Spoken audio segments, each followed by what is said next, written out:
Sinto que minha vida está corrida demais. Como encontrar a paz no caos? Como desacelerar e viver mais o meu propósito? Como ter uma rotina mais equilibrada? Eu vivo me encontrando com essas perguntas nos treinamentos que faço, nos mecanismos de pesquisa na internet. E se eu disser para você que a resposta é mais simples do que você pensa? Uma disciplina bem antiga do século V. No vídeo de hoje, eu vou falar para você sobre o tripé beneditino. 3 hábitos que podem transformar a sua vida, a sua autodisciplina de uma forma radical. Tá duvidando? Vamos pro vídeo!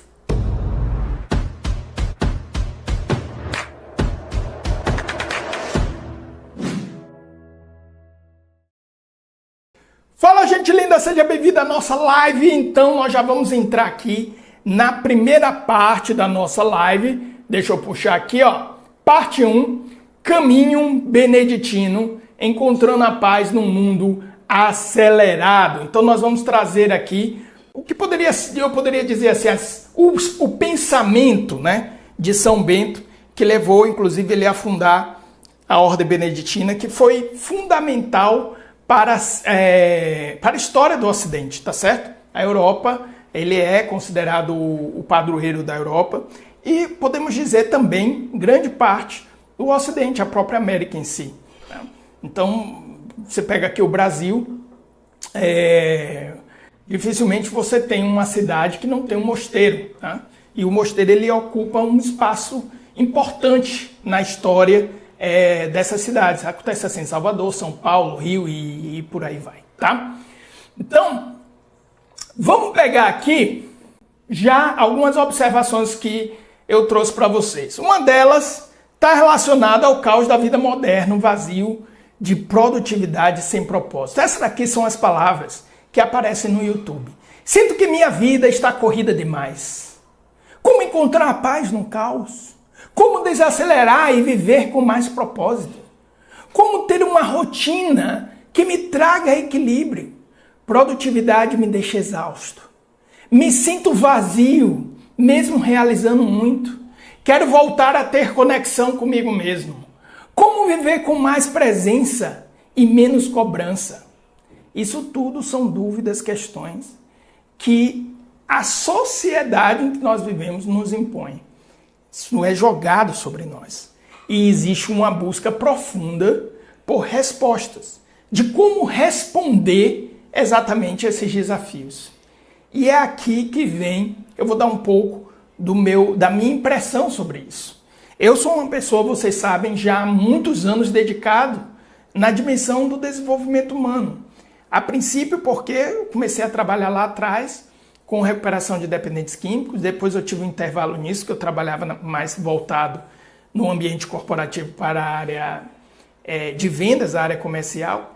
E aí, num dado momento, eu voltei para a sala de aula. E quando eu voltei para a sala de aula, todos os aspectos desse desenvolvimento veio de volta para mim, até porque a própria instituição, as universidades começaram a buscar formas de desenvolvimento socioemocional, porque, de alguma forma, algo que ocupava um lugar na vida daqueles jovens, daquelas famílias, foi retirado. E um grande vácuo ficou. E esse vácuo, diante dessa sociedade, né, trouxe uma série de estresse, ansiedade, medos e por aí vai. Então, eu comecei a estudar. Confesso que, a princípio, eu comecei a estudar em vista de aplicar isso para os meus alunos, né? E aí depois eu comecei a perceber que isso tinha uma série de aplicações, inclusive na própria área de vendas. Comecei a perceber que o meu sucesso em vendas dizia a respeito de algumas coisas que eu intuitivamente tinha aprendido, mas que tecnicamente eu não conhecia. E aí eu comecei a mergulhar nesse caminho de entender metodologias de educação comportamental. Dentre elas, por exemplo, a programação neurolinguística. Só que sempre eu encontrei referências que eu já conhecia. O que eu quero dizer com isso? Quero dizer que muitas pessoas, elas vão para retiros, encontros, cursos de autodesenvolvimento, como eu vou também, algumas vezes eu até eu já fui até o professor, o mentor desses cursos, né? Eu já até desenvolvi trilhas assim também, e desenvolvo, esse é o meu trabalho. Só que quando eu chego lá, muitas vezes essas pessoas, uau, que coisa incrível. Eu, por exemplo, quando eu fui nos Estados Unidos fazer o curso com o Tony Robbins, nossa, eu também fui, uau, coisa incrível. Mas eu entendia que aquilo não tinha sido criado por ele. Existia uma coisa anterior. E aqui é que me vem a surpresa constante a cada livro e a cada investigação que eu faço. Seja na filosofia, seja na área da ciência do comportamento, seja em autores ligados a escolas de psicologia, seja autores ligados à mística e à espiritualidade. Tem referências ali do que se é aplicado, por exemplo, nessas metodologias. Então, eu vi explodir, por exemplo, mindfulness, estado de presença, conexão consigo. Desculpa, para mim a primeira referência disso foi Santa Teresa de Ávila. Eu só lamento que muitos, por exemplo, irmãos católicos que conhecem Santa Teresa de Ávila não entendem isso, o caminho que ela propõe, como inclusive um caminho realmente de evolução, de crescimento, né? De expansão de consciência. Fica numa visão ali muito fechada dentro, uma visão que eu diria, como é que eu posso dizer, sem ser ofensivo, né? Uma visão rasa, né? Superficial. Hoje eu estava lendo um livro tô lendo um livro de Jung, está me desafiando muito esse livro, né? Que é ele falando das memórias dele, né? E aí ele dizendo que, muito novo, ele tinha questões que ele, no livro ele diz, eu não sei de onde é que vinham essas questões. Eram questões muito profundas para uma criança. Eu ainda estou nos primeiros capítulos, que é a fase dele de criança. Ele dizia, às vezes, alguns parentes bem intencionados e otimistas chegavam para me dar respostas simples para acabar as questões e eu pensava, eram como girinos, felizes numa poça de água, né? Sem saber que ao terminar do dia aquela poça estaria seca e todos morreriam. Então, por que eu estou trazendo essa analogia que Jung ele fala? Justamente, fica nessa superficialidade, não aprofunda. A rede social, infelizmente, ela provoca isso cada vez mais e a gente vai trazer um pouco isso na quarta parte. Então, o que eu vou apresentar aqui para vocês, inspirado num tripé da espiritualidade beneditina, são 3 hábitos que podem responder essas questões. Esquece tudo, esquece. Como assim, professor? Esquece, eu estou dizendo esquece. Tá entendendo o que eu estou dizendo esquece? Esquece esses canais, aí esquece. Uma vez eu estava conversando estava aqui no condomínio, né? E aqui a gente tem um grupo muito legal, muito divertido. Quando se junta não dá o que presta. É muito bom. E aí aqui a gente conversando, e um amigo, um vizinho, chegou e disse, rapaz, no outro dia eu vi um não sei quem, um Inja. Eu digo, foi. Pô, o cara tem umas sacadas. Aí ele chegou e falou que o influenciador lá que ele segue disse. Aí eu disse, meu irmão, o cara tá parafraseando aí um filósofo de uma forma muito superficial, que nem um girino na poça, tá? Isso vai aparecer na parte 4. Fica até o final. Legere, leitura, estudo, tá? Então, tudo que você pode... Tripé. Ora, labora, legere. Tá certo? Ora, labora, legere. Isso casa muito com um tripé que eu mesmo escolhi aqui no canal. Consciência, treinamento e aprendizagem. Estou colocando na ordem. Mas vamos avançar. Falando um pouquinho sobre a obra do nosso querido São Bento, né? Ele nasceu ali por volta de 480. Então São Bento ali, ele é já no final de uma época chamada dentro da igreja de patrística, que foram os 4 primeiros séculos ali, da era cristã, né? Não dos quatro, do século I até o século IV, né? Que teve como último grande nome, assim, na terceira onda, justamente Santo Agostinho. Ele nasceu uns 5 anos, talvez, ou uns 50 anos, talvez, depois do falecimento de Santo Agostinho, que, com certeza, é um dos grandes escritores da igreja, né? Santo Agostinho, Paulo, São Tomás de Aquino. Né? E, aos 20 anos, ele começou a estudar, né? Ele estudou artes e, aos 20 anos, sob a influência de um eremita, ele foi e se recolheu numa gruta. E ele viveu como eremita dos 20 anos até os 40 anos. 20 aos 40, né? E ali ele tinha um regime muito rigoroso, uma vida de oração muito rigorosa e de total isolamento. E aos 40 anos, ele então voltou, saiu da gruta, né? E aí fundou o primeiro mosteiro beneditino, estabelecendo 72 regras, que até hoje é considerada a referência de todos os mosteiros de São Bento pelo mundo. Então, isso é um pouco a história de São Bento.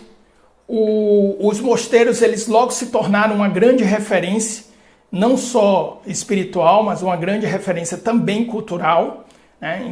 Em determinados locais, né? Eram os mosteiros que guardavam todo o conhecimento e a sabedoria, né? E leitura, livros, as bibliotecas, tudo ficavam justamente ali, naqueles mosteiros, e não coincidentemente, em torno deles é que começava a se formar também cidades, né? As pessoas começavam a morar ali no entorno daquele mosteiro, tornando assim, em alguns casos, o mosteiro como um ponto realmente central da civilização, né? Da estrutura da civilização na Europa durante muito tempo. Então, nós estamos falando de alguém cuja importância é enorme. Ele supera até supera São Bento, é alguém que supera, inclusive, o próprio limiar do catolicismo, né? Então, quem não conhece a medalha de São Bento? Então, eu conheço pessoas que usam uma medalha, tem a medalha tatuada, pergunta se é católico? Não, mas São Bento me protege. Ele tem muitas histórias ligadas justamente a embates contra o inimigo, contra o mal, né? Reza, vou chamar de lenda, tá? Porque aqui a gente não está tendo uma visão religiosa, né? Então reza a lenda que São Bento era um grande exorcista, né? Que ele expulsava, exorcizava o mal, né? E essa medalha, ela justamente traz aí uma oração bastante conhecida, né? Ela tem essas letras que significa cruz do Santo Pai Bento, a cruz sagrada seja minha luz, não seja o dragão meu guia, para trás, Satanás, nunca seduza minha alma, são coisas más que brindam, beba vós mesmo do vosso veneno. Tá bem pequenininho, o professor tá sem óculos, talvez eu tenha lido errado. Mas aqui é para ilustrar justamente o tamanho de São Bento. Ele é alguém que, inclusive, transcende o próprio limiar do catolicismo, que tem esse local no imaginário popular, né? Assim como acontece com alguns outros santos, como São Francisco, Santo Antônio, enfim. Eles transcendem aí a questão mesmo da profissão. E aí, o ponto essencial que eu quero trazer aqui é justamente isso daqui, esse cidadão, né? Esse tripé, os 3 hábitos e princípios essenciais que vai trazer um equilíbrio na sua vida entre oração e trabalho, valor do silêncio e da presença. Entenda aqui, quando eu falo oração, a prática da meditação, tá certo? Pessoal, não tem dúvidas disso. Pare, depois, não acredite em mim, não, pesquise. Pesquise benefícios da meditação, pessoas bem-sucedidas e meditação. Não tem que discutir. Equilíbrio emocional, todas essas coisas vêm justamente desse benefício. Então, isso já era ensinado lá atrás. Século V. Já era ensinado dentro dessa estrutura, né? Eu lembro quando eu tive a inspiração aqui no canal, que aí eu falava assim, o desenvolvimento ele só acontece se de fato as pessoas tiverem consciência de si, tá certo? Consciência da sua experiência, ok? Se as pessoas tiverem um processo de aprendizagem e se colocarem essa consciência e aprendizagem em prática através do treinamento. Tudo bem?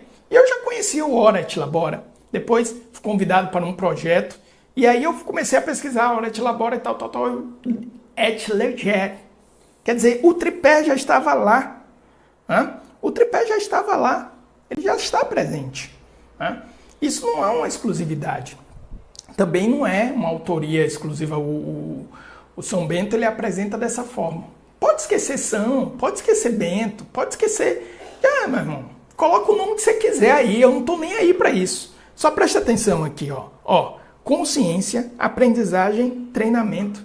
Tá? Consciência, aprendizagem, treinamento. Ora, conecta, reencontra, tá? Labora, trabalha, treina, coloca isso na rotina diária e aprende. Legere. Vamos falar um pouquinho sobre isso. Então, ora, despertar da alma. Labora, forma o caráter. É a prática das virtudes. É colocar isso em prática, é treinar. É aqui que está... onde geralmente a espiritualidade se perde. Ela fica no vazio, ela não vem para a prática, ela não vem para o dia a dia, ela não vem para a rotina. Eu fico nervoso com isso. Isso é uma coisa que me deixa nervoso. Tá? E Legere ilumina a mente através do conhecimento, através da busca pelo conhecimento, através da busca pela verdade, através de um processo de aprendizagem de fato, honesto, verdadeiro. Eu estou buscando aqui o conhecimento e a verdade. Não o intelectualismo. Não a quantidade de livros que eu consigo ler no ano. Faça o meu checklist. Isso não resolve quase nada, né? Isso só alimenta mais o ego e a vaidade. Aqui é muito mais do que isso. É uma busca incessante e humilde daquele que sabe que o conhecimento sempre o ultrapassará. Por isso que ele está ali sempre numa postura de discípulo, de quem efetivamente aprende. Então esses são três hábitos que você deve inserir na sua vida e ela nunca mais vai ser a mesma. Nunca mais será a mesma. Eu espero que você tenha gostado desse vídeo. Esse vídeo é um corte de uma live inteira que eu vou deixar recomendada aqui para você. E também, desse lado, eu vou deixar um vídeo especial para você. E se inscreva no canal. Grande abraço.